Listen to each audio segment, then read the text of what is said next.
Hey now, how is everybody doing? Welcome to Red Alert Diaries with Tanya E. Hood. I am Tanya E. Hood, a wife, a mother, and an entrepreneur. As an entrepreneur, it simply means I've worn a lot of different hats in my life. And one of those hats today is going to give you some special insight from a special guest that we have joining us. So I invite you to send your comments, questions, or thoughts to 240 532 2227. That's 240 532 2227. Because today I want to have a conversation about visualization.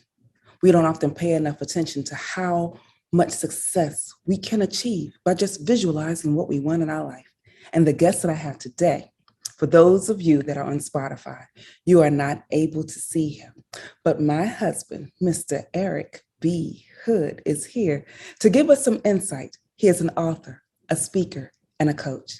As a mental conditioning coach, he has shared insights with several individuals about how visualization can help you make a strategic impact to make certain that your future is the way that you desire. So with that, I will introduce my booby. Hello, baby. Hi, how are you? Hello, everyone. So today, I want to help people get a little more understanding about visualization, because part of visualizing things can change the trajectory of your life, and people don't pay enough attention to how important that is. Your visions give you hope. The dreams that you dream about what your future looks like can make an impact that will carry you through the dark storms, the past moments of pain, turmoil, and drama. And we need to make certain that we have that, because for divorcees that I particularly work with, it's hard sometimes to see the light at the end of the tunnel because you can't really get an idea of what the future truly looks like. So can you share with us what you do with others to help them gain insight about visualization? Basically, it's not that difficult. I help people see what they really want. First, you have to have an idea of what you really want before you can start to achieve it. And so what I do is I have them visualize or focus, see in their minds what they want to accomplish. The more you see what you want, the more easy it is for you to attain it. Because, for example, coaching basketball, I tell my guys to see exactly what they want to happen on the court. Don't see the negative, see yourself being successful. So whatever that looks like, the more you repeat it over and over and over again in your head, the easier it is for it to just take place when the time comes. It's like playing a video game. There's certain things that you do automatically because you know the end result. Well, the same thing visualization does. When you see it happening over and over and over again in your head, you believe it because it's been ingrained in your mind and your spirit. Therefore, when it's time for you to put in some actions, you just naturally do what you have to do because you already know the desired end and you know what it takes to get there now. So you just go and do what you do, but you have to see it.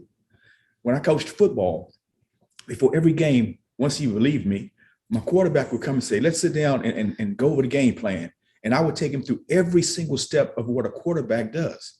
But he had to see himself being successful at every single aspect. And the more he did that, the more he believed. I remember the first game when he bought into my program, he said, Coach, we scored. And I said, okay, but it's the first quarter. We've got a lot more to do. And so he went back out and he threw another touchdown. His eyes got bigger and he came back and he said, Coach, we're scoring again. I'm like, son, we're not done. So after the third time, I told him, don't come back to me till the game was over.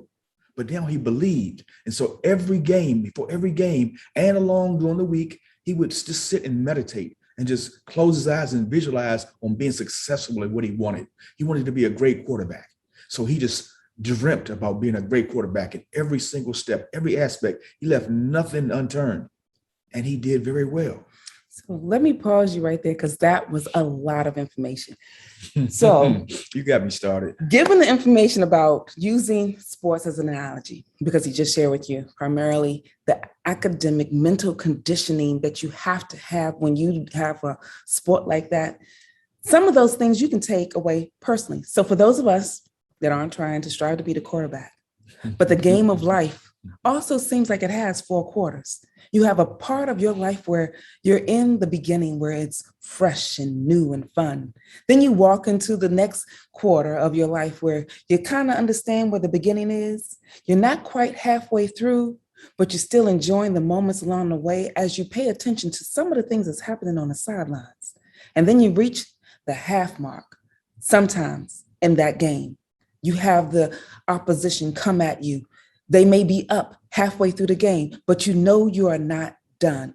For those of us that got divorced, it looks like the opponent is already up, but you are not done. Now is where you have to put into practice what you dreamed, what you visualize. I truly believe that those that are married should stay married as much as possible, because your marriage does not just affect you, it affects every generation that comes behind you. And I know that for sure, because having gone through a divorce, this is not our first marriage. That's the best one, though. We are enjoying this one, because here's the thing about our marriage now.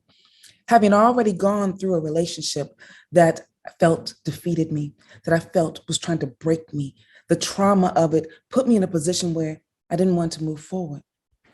But when I met this one right here, he gave me insight to dream again. The same way that he took those students on the court to give them insight about visualizing what's next is all he shared with me to begin to visualize what I wanted in my future, what I wanted to take place next, because I had two little people that were looking for me to get it right. And if I did not have a vision, I would never be able to achieve it. In order for you to achieve your next level, you have to see it. And that's where visualization has the most strategic impact. So with that, I'd like for you to share with individuals about using visualization off the field, because even though you are a mental conditioning coach on the field, you do visualization personally. Can you share a little more about that? Yes, you're challenging me today, but it's okay. That's what we do. I do believe in visualization on and off the court or the field. It's something that I do in everyday life, because one of the little sayings that I have is, if you can't see it, you can't be it. You have to be able to see in your mind where it is you're going, or where you want to go, or what it is you're trying to achieve. And I say it's sports because I'm a retired coach, but that's just life. If you can't see it, how do you know where you're going if you have no vision of where you want to go, where you want to be? And then Tanya said something about being strategic.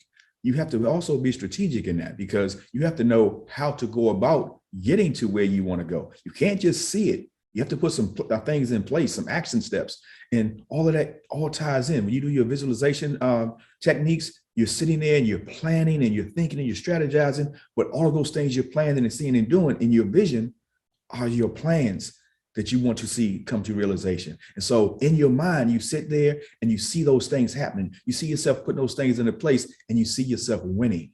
And that's what it's all about at the end of the day, seeing yourself be successful. On a court, on a football field, you have opponents that are trying to stop you from scoring. In life, you also have opponents that's trying to stop you. There are hurdles, there are puddles, there are roadblocks, there are haters. All kinds of things are your opposition. You have to know who your enemies or your opposition is and know how to best go around them. And you see that in your visualization. You see yourself navigating around them, over them, through them. They won't stop you. You see yourself meeting and reaching that end goal. And that's the best thing I can tell you about that part. Because it's not just sports. That sports is my main thing, but it's just life. So here's one other piece with life and visualization, going back into the relationship element, because I know that a lot of you that work with me have heard this before, but here it is for those of you that have not been a part of my program or my course. Visualization, when you're looking towards having a goal, for some, it's that new relationship. I was not looking for him. I was working on me. I visualized my life. I visualized my next step. And because at that time, we were really good friends, my friend shared with me, plan your life out. Where do you see yourself? What do you see happening? What do you want for your children? I had to start working out, doing all of these various things. I have journaled on and off, and I still do so. But that time in my life, I was really clear about writing down the steps of what I wanted. Where did I want to live? I started with some basics, because after my divorce, I was left in an environment where I didn't really want that for my future. So I started visualizing the home that I wanted my children to be in. I started visualizing things that I wanted us to do, like the trip that we eventually got to for Disney World. That was something that I visualized. I just wanted to take my babies on a vacation that they could just enjoy. I wanted to have a life of experiences to counteract the negative experiences that I had already had in my previous marriage. So that visualization of a life that I wanted, if there was someone else there, great, but they would be an addition. See, when I share this information in the book that I wrote, Red Alert, Is He the One? The Pocket Guide Defining the Love of Your Life. For those of you that read the book, you already know that I got married at 21. And after 11 years of marriage, I found myself going through a divorce. Those lessons that I learned and the impact that it had, I started writing down. So when you get to chapter 6 of the book, it talks about being complimentary. See, as I was building my life for the things that I wanted to do, the places I wanted to go, a husband, should he arrive, and he did, would be complimentary. So the trips that I wanted to take were things that Eric wanted to do also. So in our marriage, my visualization of traveling, having fun, creating experiences, he added on to. Do you want to share a little bit about that part? I do indeed love to travel. And when you get to the opportunity to travel with your best friend, it's even that much better.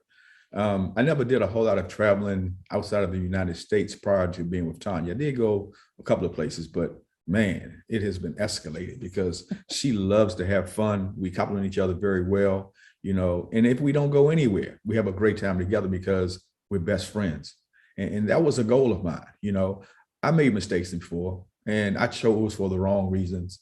But when I put it in God's hands and asked him for direction, he knew exactly who I needed. And he paired me up with this wonderful lady sitting beside me right here. And she's more phenomenal than she even knows herself. Mm-hmm. And she's brought so much out of me because, we're running around helping everybody else. I tend to forget myself sometimes. And she reminds me, hey, take care of you, take care of you.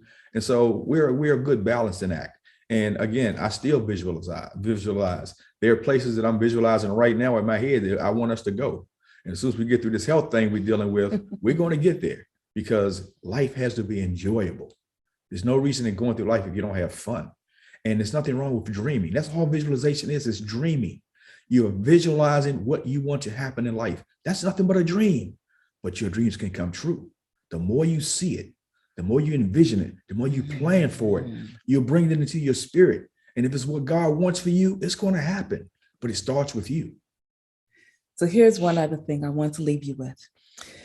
You have to prepare for what you visualize. So often when you dream, and dreaming is good, but it's preparation for what you are expecting and what you visualize. That's the part that will help it be manifested. So for today, if you don't remember anything else that was shared, here's the one thing I want you to know. Visualize. If you can see it, you can achieve it. And when you believe it, it will get done. So prepare for what you're looking for. You can follow me on TanyaEhood.com for strategy sessions. Click under the Work With Me tab so that we can have a conversation together, continue this journey, and I can pour into you some of the things that I wanted poured into me. And if you're on Clubhouse, you can join me every Tuesday at 7 p.m. Eastern Standard Time in the Red Alert Diaries room. We can continue this conversation or we can start a new one. This is Tanya Ehud, walking in my purpose, and I want you to do the same.